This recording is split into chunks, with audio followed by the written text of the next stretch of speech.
고린도후서 7장 2절에서 3절 말씀입니다. 마음으로 우리를 영접하라. 우리는 아무에게도 불의를 행하지 않고 아무에게도 해롭게 하지 않고 아무에게서도 속여 빼앗은 일이 없노라. 내가 이 말을 하는 것은 너희를 정죄하려고 하는 것이 아니라 내가 이전에 말하였거니와 너희가 우리 마음에 있어 함께 죽고 함께 살게 하고자 함이라. 아멘. 고린도후서 5장 11절 이후의 내용을 통해서 사도 바울은 하나님께서 자신에게 부여하신 사도직의 궁극적 목적이 하나님과 사람을 화목하게 하는 데 있음을 계속 설명해 오고 있습니다. 사람과 하나님을 화목하게 하는 사도직, 그 직분을 맡은 사도라고 하는 사람들, 그 사람들은 구체적으로 누구이겠습니까? 2000년 전 신약 성경 속에 나타나 있는 사도라고 호칭되는 그 소수의 몇몇 분들의 제한된 호칭이겠습니까? 그렇지 않죠. 구원이라고 하는 것은 하나님의 부르심을 받는 것입니다. 생명의 자리로, 구원의 자리로, 하나님의 자녀의 자리로 아무 자격이 없음에도 불구하고 하나님의 부르심을 받는 것이 바로 구원이에요. 그래서 교회라고 하는 헬라어 용어 자체가 에클레시아, 부르심을 받은 사람들의 모임이다, 이런 의미라고 말씀을 드렸죠. 그런데 하나님께서 왜 우리를 부르셨는가? 우리가 먼저 하나님 찾지 않았지 않습니까? 하나님께서 먼저 우리를 불러주시고 당신의 몸된 교회를 이루게 하셨는데 왜 하나님께서 우리를 불러주셨는가? 이유는 간단합니다. 보내시기 위함이에요. 그래서 그리스도인들은 하나님의 부르심을 입은 사람들인 동시에 보내심을 받은 자들이에요. 보내심을 받은 자라고 하는 말이 헬라 말로 아포스톨로스인데 그 말을 번역하면 사도입니다. 예수 그리스도 안에서 하나님의 부르심을 입은 모든 사람들이 실은 사도인 것입니다. 그 목적을 위해서 하나님께서 우리를 부르신 것이거든요. 신약 성경의 순서를 잘 보십시오. 복음서, 사복음서로 시작되지 않습니까? 복음서가 뭐죠? 하나님께서 우리를 불러주셨다는 굿 뉴스예요. 우리에게 아무런 자격이 없음에도 불구하고 주님께서 우리를 불러주신 복음의 내용이 복음서입니다. 쉽게 말하자면 에클레시아의 내용이에요. 수고하고 무거운 짐진 자들아 다 내게로 올라오라, 불러주시는 이야기입니다. 그 복음서 다음이 뭐죠? 사도행전이에요. 사도행전은 바로 부르심을 입은 자들이 예수 그리스도 안에서 보내심을 받고 세상 속에서 살아간 역사의 이야기이단 말이죠. 그래서 그리스도인들은 주일이면 주님의 부르심을 입고 예배당에 나와서 새로운 힘을 공급받고 다시 보내심을 받고 내 삶의 터전에서 진리의 빛을 비추면서 살고 또 때가 되면 부르심을 입어서 오고 또 나가고 밀물과 썰물처럼 부르심을 받고 보내심을 받는 그 과정 속에서 민물과 썰물 속에 모난 돌멩이가 차돌로 반들반들하게 깎아지듯이 우리의 심령이 예수 그리스도의 사람으로 가다듬어져 가는 것이란 말입니다. 그래서 우리는 다 사도들이에요. 그렇다면 사도 바울이 사도의 직분은 하나님과 사람을 화목하게 하는 것이다 라고 정의를 했음에 따라서 우리가 이 사도직을 제대로 감당하기 위해서는 우리 자신들이 먼저 하나님과 화목한 삶을 살아야죠. 그래야 하나님과 다른 사람들을 화목하게 해줄 수 있지 않겠습니까? 이미 말씀드린 바와 같이 하나님과 화목하게 산다고 하는 것은 하나님과 대등한 관계에서 1대1로 하나님과 마치 맘먹는 것 같은, 하나님을 소유한 것 같은 그런 삶을 사는 것이 아니라고 했습니다.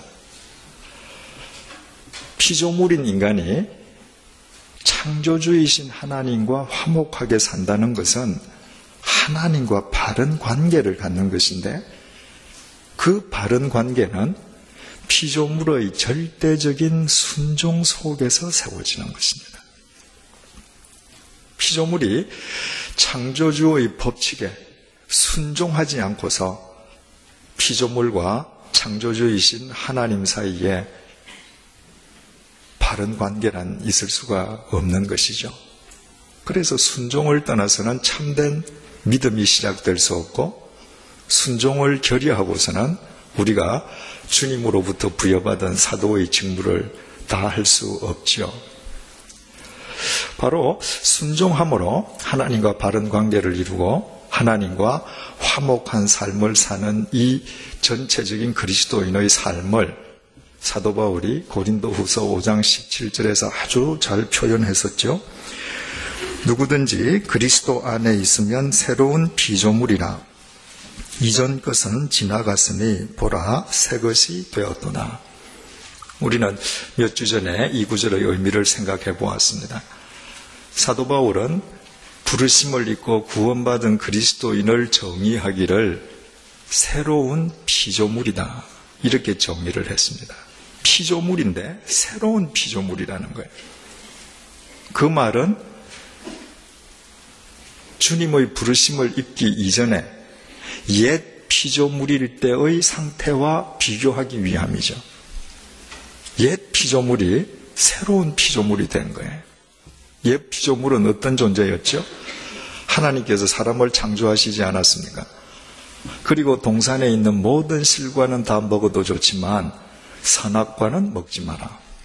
먹으면 정령 죽는다. 하나님께서 말씀하셨습니다. 그런데 사탄이 인간을 유혹했죠. 먹어라. 네가 먹으면 네가 하나님처럼 될 것이다. 그 유혹에 빠져서 인간이 하나님의 명령을 어기고 금단의 열매를 먹습니다. 이유는 스스로 하나님이 되려 하는 마음 때문이었습니다. 그렇다면 옛 피조물은 뭐라고요? 스스로 하나님이 되기 위해서 불순종하는 타락한 피조물이에요. 그 피조물이 예수 그리스도 안에서 새로운 피조물로 부르심을 입었습니다.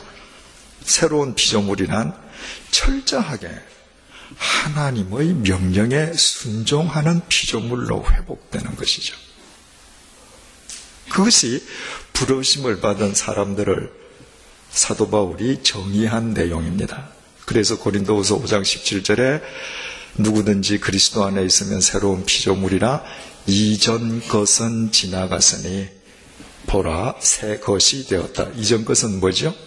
불순종하던 타락한 피조물, 이전 것은 지나갔으니 새 것이 되었도다. 하나님의 말씀에 절대 순종하고 하나님과 화목하는 바른 관계를 맺는 새로운 피조물이 되었다. 그 말이죠. 그렇다면 옛 피조물은 죽고 새로운 피조물이 되었다. 이전 것은 지나가고 새 것이 되었다. 바로 죄인인 상태에서 그리스도인으로 부르심받는 이 과정을 두 개의 동사로 간략하게 표현한다면 죽고 사는 거예요.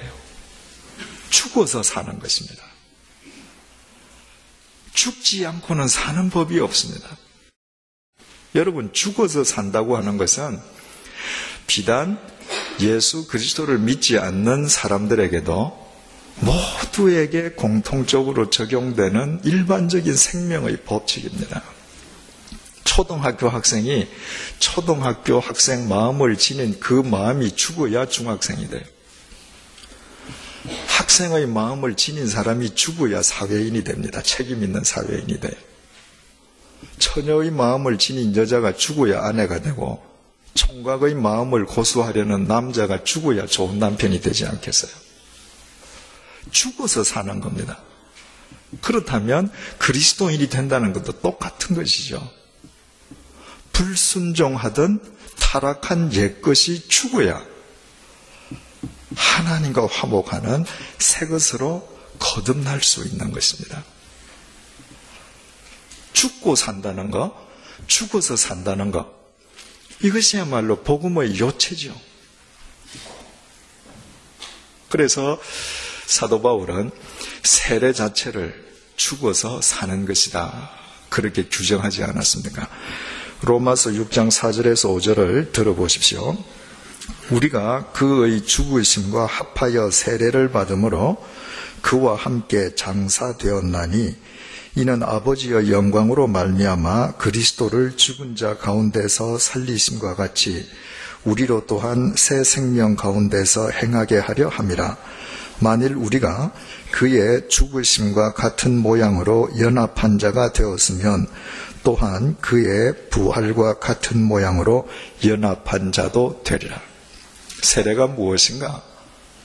예수 그리스도와 연합해서 죽어서 예수 그리스도와 연합해서 되살아나는 예식, 그것이 세례라는 것입니다. 예수님께서 십자가에 못 박혀 돌아가셨습니다. 그분의 죄 때문에? 아니요. 우리의 죄 때문에? 아닙니다. 나의 죄 때문에. 나의 죄 때문에 그분이 내 죄값을 치르시기 위해서 십자가 위에서 죽어주셨어요. 내가 그분의 부르심을 입었다면 시간과 공간을 초월해서 2000년 전에 예수님께서 십자가 위에서 못 박혀 돌아가시던 그 죽음과 연합해서 하나님께 불순종하던 타락한 피조물인 나는 죽은 거예요. 그런데 그분이 죽음으로서 끝나지 않으셨단 말이에요. 사흘째 되는 날, 저는 늘 사흘째 되는 날이라고 표현해요. 사흘 만에라고 말하지 않고 사흘 만에, 번역이 틀린 거죠. 그죠? 예수님께서는 사흘 72시간이 지나서 부활하시지 않았습니다. 금요일 날 못 박혀 돌아가시고 사흘째 되는 날 주일 새벽에 부활하셨지 않습니까? 사흘 만에 죽음을 깨트리고 부활하셨어요. 그래서 내가 예수 그리스도와 연합해서 옛사람이 죽음으로 부활하신 예수 그리스도 안에서 새로운 피조물로 거듭난 존재가 되는 것입니다. 그것을 믿고 주님의 죽음과 주님의 부활에 연합한 삶을 살기 시작하는 예식이 세례란 말이죠. 헬라말로 세례를 밥티조라고 합니다. 그런데 이 세례받는다라고 하는 밥티조라고 하는 말은 본래 물속에 잠긴다 이 말입니다. 본래 옛날에는 세례식을 거행할 때 다 강에서 물속에 잠겼거든요. 물속에 잠기는 모습을 한번 머릿속에 연상을 해보십시오. 내가 물속에 머리까지 푹 넣어서 물속에 완전히 잠긴다. 숨을 쉬면 안 되죠. 숨을 막고 물속에 들어갑니다. 그 순간 내 중심으로 살던 나는 죽은 것입니다. 물속에 들어갔다가 숨을 꾹 참고 들어갔다가 나오면서 다시 쉬고 나옵니다. 이제 예수 그리스도의 숨, 하나님의 숨, 성령님 속에서 사는 사람으로 거듭나서 일어나는 것입니다. 그것이 세례입니다. 누구를 위해서 죽는가? 예수 그리스도를 위해서 죽는가? 아니라고 그랬죠. 그건 결과적인 것이요, 나를 위해서 죽는 것입니다. 내 중심으로 살던 내가 그리스도 안에서 죽어야 참 생명을 살 수 있기 때문에, 죄와 사망의 노예로 욕망을 쫓아 살던 내가 죽어야 나를 스쳐 지나가는 1초 1초를 엑사고라죠, 진리로, 영원으로 건져 올릴 수 있는 것입니다. 허망한 세상을 쫓던 내가 죽어야 나중에 이 세상에서 내 코끝에서 호흡이 끊어질 때 일말의 후회도 없이 주님을 향해 달려나아갈 수 있기 때문에, 나를 위해서 예수 안에서 죽어서 나를 위해서 예수 안에서 새로운 피조물이 되는 것입니다. 사도 바울은 고린도후서 6장 13절에 이르기까지 자기 자신이 온갖 시련과 환난을 당하면서도 사도직을 지켰음을 밝혔습니다. 왜 그렇죠? 그는 정말 그리스도 안에서 새로운 피조물이 된 사람이었거든요. 어떤 시련과 환난 속에서도 새로운 피조물로 살아가는 것보다 더 값진 삶이 없음을 알았거든요. 만약에 그때 그 시련과 환난 속에서 사도 바울이 회절하거나 변절했다고 생각해 보십시다. 2000년이 지난 오늘날까지 사도 바울이 우리의 영원한 표상으로 세움을 받겠습니까? 그의 말 한마디, 글 한 글자가 성경으로 영원히 살아남겠습니까? 그는 새로운 피조물로 살아간다는 삶의 가치가 얼마나 영원한지 그는 분명히 알고 있었고 믿었던 대로 된 거예요. 또 고린도후서 6장 11절에서 13절을 통해서 이렇게 말했습니다. 고린도인들이여, 너희를 향하여 우리의 입이 열리고 우리의 마음이 넓어졌으니 너희가 우리 안에서 좁아진 것이 아니라 오직 너희 심정에서 좁아진 것이니라. 내가 자녀에게 말하듯 하노니 보답하는 것으로 너희도 마음을 넓히라. 사도 바울이 고린도를 떠난 뒤에 거짓 교사, 거짓 선지자들이 고린도 교회에 침투했습니다. 그리고 교인들을 선동했단 말이죠. 사도 바울은 정식 추천서도 없고 주님의 사도도 아니고 사도 바울은 거짓말쟁이다, 모함을 했습니다. 그 거짓 교사들의 선동에 부하내동하는 사람들이 있었습니다. 그래서 사도 바울로 인해서 그리스도인이 되었음에도 불구하고 사도 바울을 미워하고 모함하는 교인들이 있었단 말이죠. 인간적인 면에서 본다면 사도 바울의 입장에서는 참 배신감을 느낄 수밖에 없는 그런 상황이었지만 사도 바울은 내가 너희들을 향해서 입이 열리고 내 마음이 넓어졌다. 이미 그들을 품고 있어요. 왜? 그는 그리스도 안에서 거듭난 새로운 피조물이었기 때문입니다. 만약에 그가 옛사람 그대로였던들 꼭 같은 방법으로 보복했겠죠? 그러나 사도 바울은 동시에 고린도 교인들에게 14절을 통해서 너희는 믿지 않는 자와 멍에를 함께 매지 말라고 권면하는 것을 잊지 않았습니다. 모두를 포용하고 마음을 열어서 모두와 더불어 살아간다고 해서 믿지 않는 자와 함께 멍에를 매는 것 자체가 용인되는 것은 아니다라고 말을 했습니다. 그 의미는 우리 지난 시간에 살펴봤죠. 거기에서 믿지 않는 사람은 우리가 두 부류로 이해할 수 있습니다. 첫째로는 아예 예수를 믿지 않는 세상 불신자들. 두 번째 부류는 고린도 교회에 침투해서 고린도 교회를 허물어뜨리려고 했던 거짓 선지자와 거짓 교사들이죠. 그들과 멍에를 같이 매지 말라, 상종도 하지 말라, 그런 의미가 아니라고 그랬죠. 그들에게도 복음을 전해야 돼요. 그들과 매일 만날 수 있습니다. 그들과 거래도 할 수 있어요. 하나, 멍에를 매지 말라고 하는 것은 그들과 인생의 동력자가 될 수는 없다는 것입니다. 진리의 동력자는 될 수 없다는 거예요. 생각을 해보십시오. 삶의 목적과 가치관과 살아가는 방법이 다른데 어떻게 같이 인생의 멍에를 메고 같이 갈 수가 있겠어요? 그래서 인생의 동력자나 진리의 동력자로 삼으려고는 하지 말아라. 17절을 통해서 이렇게 말했죠. 그러므로 너희는 그들 중에서 나와서 따로 있어라. 따로 있어라. 헬라말 아포리소라고 하는 말은 분명히 선을 그어서 구별하라는 말이었습니다. 그 신앙은 세상과 선을 그어서 구별하는 것이라고 했습니다. 왜? 우리는 하나님의 자녀로 부르심을 받은 자들이에요. 그래서 내가 하나님의 자녀로 나 스스로를 구별하는 것, 그것이 바로 믿음의 삶이 된다고 했습니다. 내가 세상과 선을 긋는다.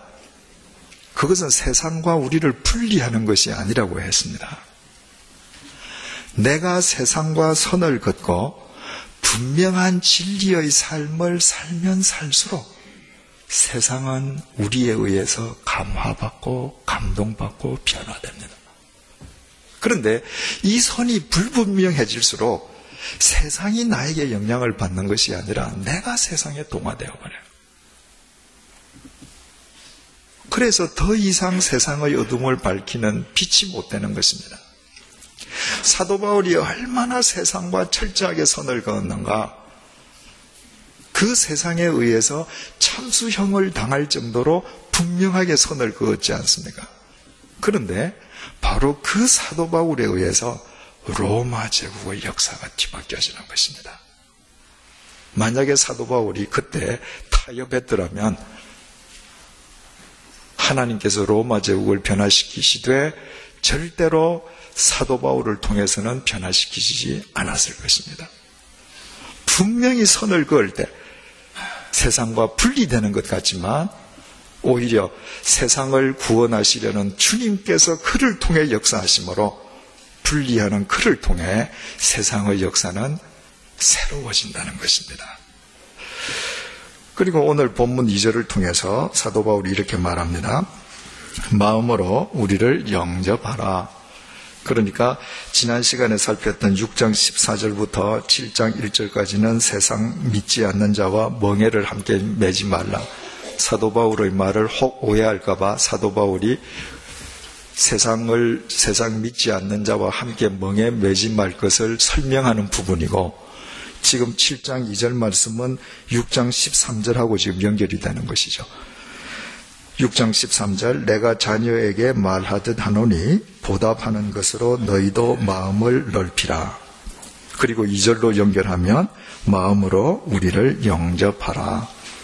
여기에 마음으로 영접하라고 번역되어 있는 헬라말 코레오라고 하는 것이 자리를 내어주어라, 공간을 마련해라 이 말입니다. 내가 누구를 사랑한다는 거, 포용한다는 거, 그 말이 뭐겠습니까?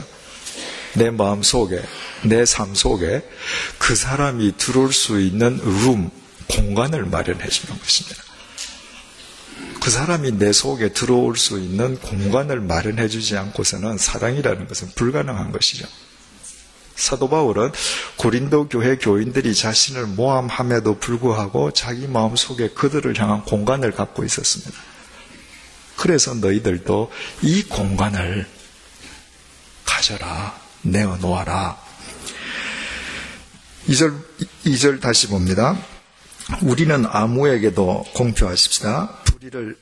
불의를 행하지 않고 내모표하십시다. 아무에게도 공표하십시다. 해롭게 하지 않고 내모표.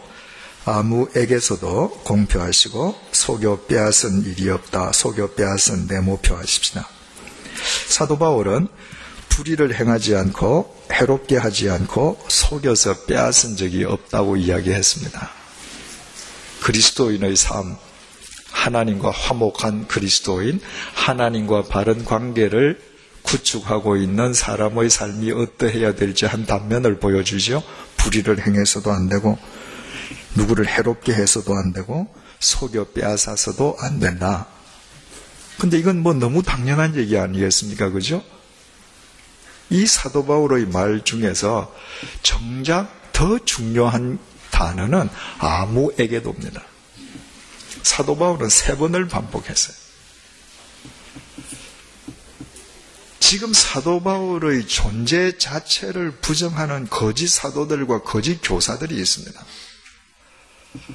거기에 선동을 당해서 사도 바울을 함께 비방하는 그리스도인들이 있어요.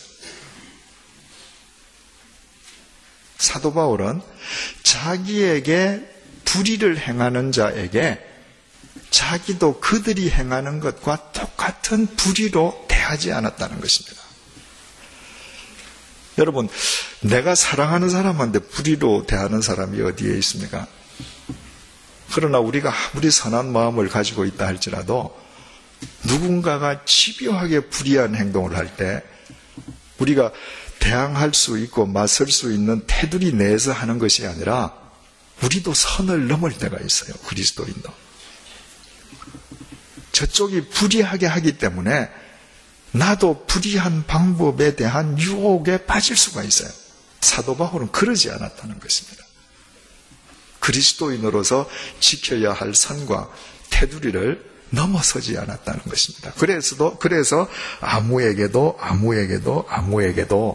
3번을 반복했습니다.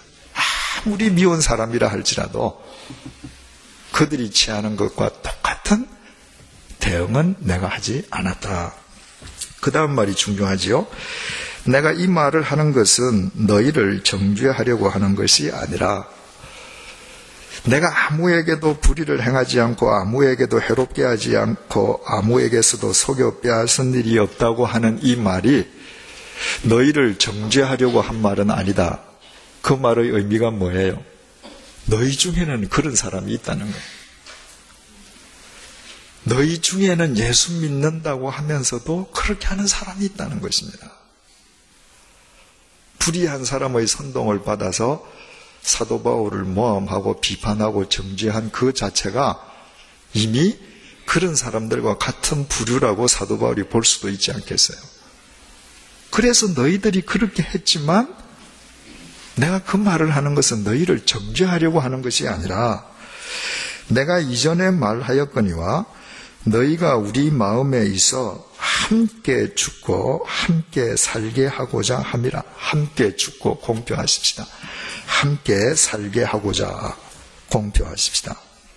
내가 이렇게 진리를 너희들에게 다시 일깨워주는 것은 너희들을 정죄하려고 하는 것이 아니라 너희들이 내 마음에 있어서 함께 죽고 함께 살게 하고자 합니다.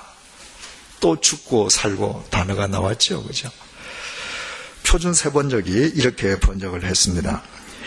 여러분은 우리 마음속에 자리 잡고 있어서 죽어도 같이 죽고 살아도 같이 살 사이입니다. 여기에서 함께 죽고 함께 살고 이것은 네가 오늘 죽었냐? 나도 죽자. 이러고 같이 숨을 끊는 그런 의미가 아니라 함께 서로 마음이 얽혀 있기 때문에 동고동락을 같이 한다는 거예요. 바꾸어 말하면 불신자와는 인생의 멍에를 매지 않지만 그리스도의 부르심을 받은 너희들과는 인생의 동력자로 함께 살아간다는 것입니다. 그렇다면 보셔요. 그리스도인의 삶이 무엇인가? 하나님과 화목하게 한다는 것이 무엇인가? 우리는 이 한 달 동안 배운 고린도후서 5장 11절 이후의 내용을 통해서 우리가 아주 쉽게 정리할 수 있죠. 하나님과 화목한다는 것은 그리스도 안에서 죽어서 그리스도 안에서 새로운 피조물로 다시 사는 거예요. 그리고 그리스도 안에서 죽고 살아서 그리스도를 내 인생의 주인으로 모시고 살아간다고 하는 것은 이 땅에서 내가 사랑해야 될 사람과 더불어 살고 더불어 죽는 거예요. 내가 사랑해야 할 사람, 내 핏줄일 수도 있고 가족일 수도 있고 한 교회 울타리 속의 지체일 수도 있고 내가 사랑해야 할 사람과 함께 인생의 반력, 동력자가 되어서 동고동락을 나누는 것이라는 것입니다.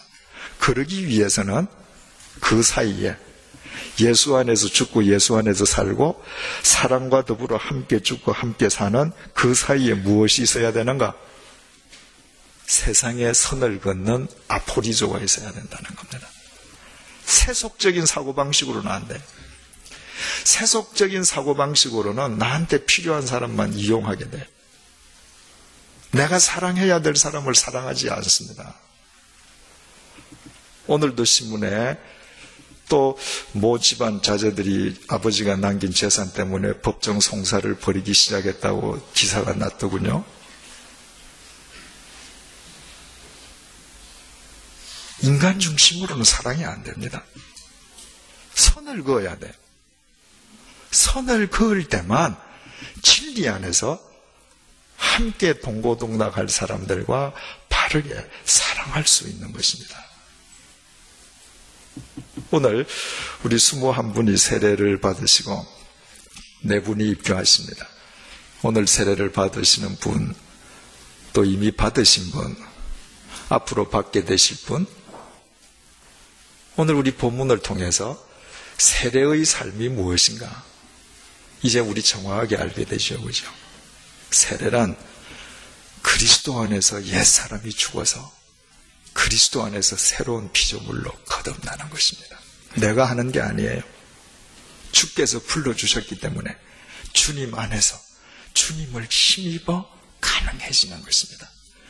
내가 새로운 피조물이 되었기 때문에 이제 끝까지 하나님께 불순종하던 타락한 피조물이던 옛 모든 사고방식, 가치관, 선을 그어서 구별하는 것입니다. 그리고 내가 사랑해야 될 사람들과 그리스도 안에서 동고동락하는 것입니다. 바로 그때 우리는 모두 이 시대의 사도들이 될 수 있는 것입니다. 그때 주님께서 우리들을 통해서 당신의 신사도 행전을 이 시대 역사 속에 친히 엮어 가실 것이기 때문입니다. 아무쪼록 오늘 세례 받으시고 입교하시는 여러분들에게 이와 같은 주님의 은혜가 충만하시기를 축원드립니다. 우리 주 예수 그리스도의 은혜와 하나님의 사랑과 성령님의 교통하심이 예수 그리스도 안에서 죽음으로 예수 그리스도 안에서 새로운 피조물로 일평생 살아갈 것을 소망하고 기뻐하고 기대하는 주님의 사람들과 100주년 기념교회 위에 특별히 오늘 세례받은 21분의 성도님과 입교한 4분 성도님 위에 이제로부터 영원토록 함께 해주시기를 간절히 축원하옵나이다. 아멘.